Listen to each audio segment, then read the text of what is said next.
This week you're going to be writing an introduction to an expository essay.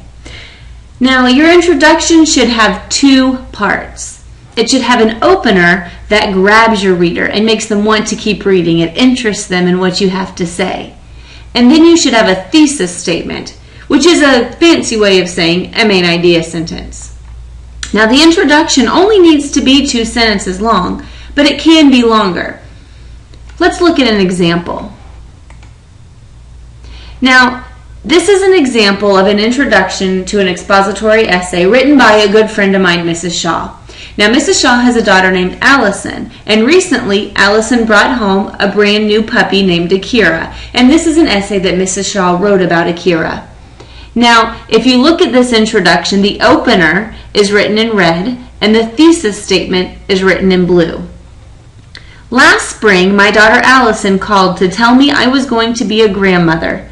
Then she walked in the door with a Siberian Husky puppy named Akira. It was love at first sight. My grandpuppy Akira is a great pet because she is loyal, beautiful, and funny. Now, this opener grabbed my attention by telling me the story of what happened when Allison called. It makes me want to keep reading.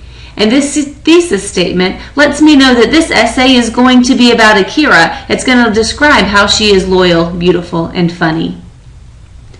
Now, here are examples of openers that can grab your reader. You could give a startling fact. You could use a sound. That's called onomatopoeia, and we'll talk more about that later on. You could start with a question. You could use an anecdote or a personal story. And that's what Mrs. Shaw did in her essay about Akira. You can begin with dialogue or talking, and you can describe the setting. All of those are great ways to grab your reader and make them want to keep reading. Now, this is one very important rule when you're writing an essay. Never use the word you to address the reader in an essay. You should not talk to your reader.